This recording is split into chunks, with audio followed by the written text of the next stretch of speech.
Earlier, I know a couple of people brought up trauma. So me myself, I'm from Compton, California. I grew up there. I went to high school there. I went to middle school, elementary. I have family that lives there. So my experience with police officers and sheriffs are a little bit different from other people. When they like my first, as me being a young kid, my first thing that's like burned into my head about a police officer is my mom got pulled over for speeding. Was she speeding? Yes. But I don't know. It was just something that wasn't right with the police officer that talked to her, how he responded to her, how he came to the window and said, not, hi, ma'am, I know you, I pulled you over because you were speeding. He just came to the window and said, uh, you was doing 80 something, blah, blah. And I don't know, because where I'm from is a little different. When the police pulls you over or something like that, you either go into jail, they ask you to step out the car. So me and my brother, we started crying. So instead of him saying, oh, ma'am, are talking to me and my brother like, hey, it's okay, your mom's not in trouble, he just asked my mom, can you shut them up? So and I also have been in different situations where it's me and my friends from high school or whatever it is, we're driving in a car and we get pulled over for nothing. Or it's also been me in LA at family member's house, and where my aunt, she owns a house, so we're outside the house. She just had a birthday party, and police just pulled up, guns drawn.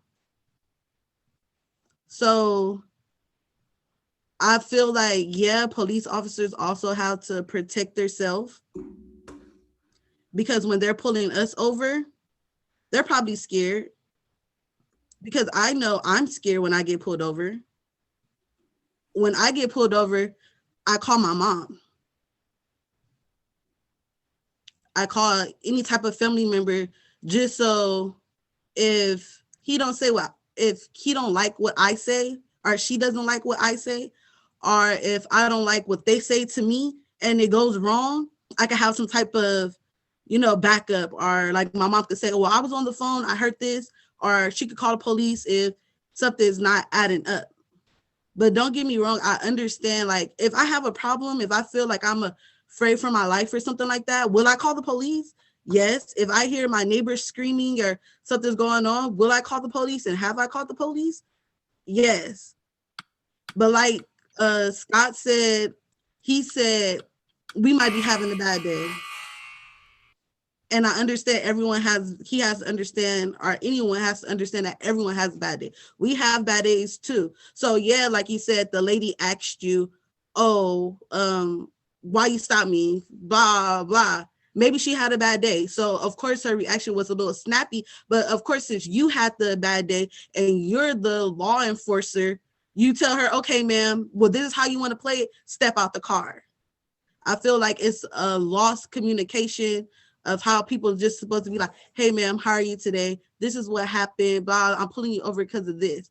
You don't always get that, because like you said, the officer could have had the bad day. The civilian getting pulled over could have had the bad day. Stuff escalates, but if it was just a little bit more communication with the person getting pulled over or the person that's getting stopped, or like you said earlier, if you got a call about a bald Latino in his mid 40s and you come out with your gun drawn and that person runs, even though they haven't did nothing wrong, and they run, you automatically think they did something wrong, instead of you thinking, maybe let me not have my gun drawn. Let me ask, hello, sir, where are you coming from? Blah, blah, or whatever it is. I feel like a lot of officers don't do that. They come out with guns drawn. And me personally, I have had that happen to me. So it is a little trauma for me. And that's it. That's all I had to say.